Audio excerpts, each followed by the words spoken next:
தி Lord. வாழ்வை வளமாக்கும் தேவ வார்த்தை சங்கீதம் 62:5. என் ஆத்துமாவே தேவனை நோக்கி அமர்ந்திரு, நான் நம்புகிறது அவராலே வரும்.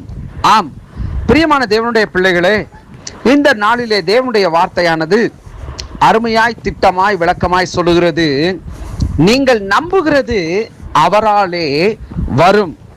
ஆம், இதை விசுவாசிக்கிற தேவனுடைய பிள்ளைகளே, உங்கள் வாழ்க்கையில எந்த சூழ்நிலையில் இருக்கிறீர்கள், நிச்சயமாக உங்கள் சூழ்நிலையை அறிந்திருக்கிறதான தேவன் உங்களுக்கு உதவி செய்யும்படியாய் இந்த நாளிலே அவர் உங்களுக்காக அவர் கடந்து வந்திருக்கிறார்.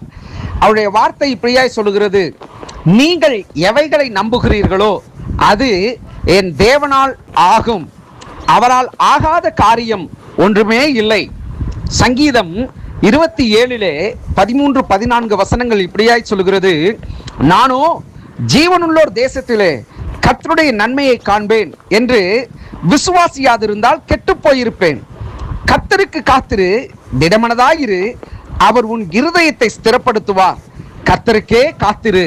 ஆம், பிரியமானவர்களே, நாம் கர்த்தருக்காக காத்திருக்கிற பொழுது அவரிடத்திலிருந்தே நமக்கு நன்மைகள், அவரிடத்திலிருந்து எல்லா ஒத்தாசைகள் நம்முடைய வாழ்க்கையிலே நாம் பெற்றுக்கொள்ள முடியும், அனுபவிக்க முடியும். அதைத்தான் இங்கே பக்தன் சொல்லுகிறான், நான் நம்புகிறது அவராலே வரும். தாவீதை கர்த்தர் சிறு பிராயத்திலே அவனை அபிஷேகம் பண்ணினார். அவனுடைய ஃபியூச்சர்ஸ், அவனுடைய எதிர்காலத்தை குறித்து அவன் ராஜாவாக வேண்டும் என்பது தேவனுடைய திட்டம். அவனுடைய வாழ்க்கையில எத்தனையோ காரியங்களை அவன் கடந்து வந்திருக்கிறான். உயிருக்கு விரோதமான காரியங்கள் மற்றும் அவனுடைய உடன் பிறந்த சகோதரர்களால் இடையூறுகள், இன்னும் சொல்ல வேண்டும் என்று சொன்னால் அவனுடைய கரம் இரத்தப்படைந்த கரம் என்று ஆண்டவர் சொல்லுகிறார். இப்படிப்பட்ட ஒரு மனுஷனை தேவன் அவரே சொல்லுகிற ஒரு காரியம், தாவீது என் இருதயத்திற்கு ஏற்றவன் என்று சொல்லி.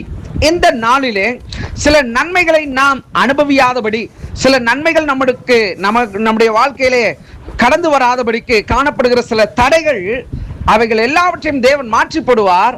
ஆனால் நாம் நினைத்து கொண்டிருப்போம், என்னுடைய அக்கிரமத்தின் நிமித்தம், என்னுடைய பாவத்தின் நிமித்தம், என்னுடைய கீழ்ப்படியாமை நிமித்தம்.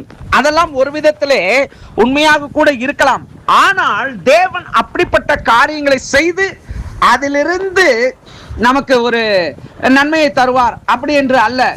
நாம் அந்த சூழ்நிலையிலே நாம் நிதானித்து தேவனுக்கு உகந்த ஒரு காரியங்களை செய்கிற பொழுது, நடப்பிக்கிற பொழுது நம்முடைய வாழ்க்கையில சகல ஆசீர்வாத நன்மைகளையும் நாம் சுதந்திரிக்க முடியும் என்பது என்னுடைய கருத்து. தேவனுடைய சமூகத்தில் நன்மையை பெற்றுக்கொள்ள வேண்டும் என்றால் தேவனுக்கு பிரியமானவைகளே நாம் பேச வேண்டும், தேவனுக்கு பிரியமானவைகளையே நாம் செய்ய வேண்டும்.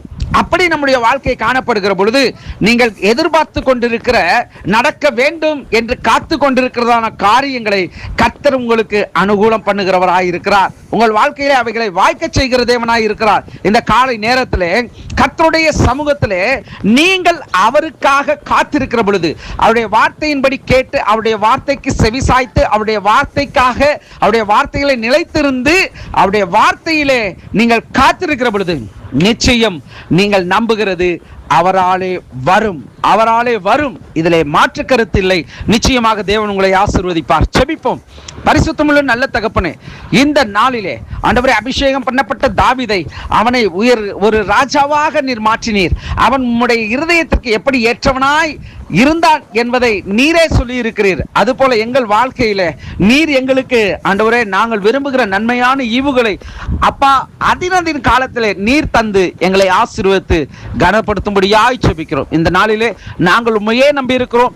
உம்முடைய சமூகத்திலிருந்து எங்களுக்கு ஒத்தாசை, உம்முடைய சமூகத்திலிருந்து சுகம், உம்முடைய சமூகத்திலிருந்து ஆசீர்வாதம், உம்முடைய சமூகத்திலிருந்து செழிப்பு, உம்முடைய சமூகத்திலிருந்து ஆரோக்கியம் எங்கள் வாழ்க்கையில கடந்து வருவதாக இன்றைக்கு நாங்கள் காத்திருக்கிறோம்.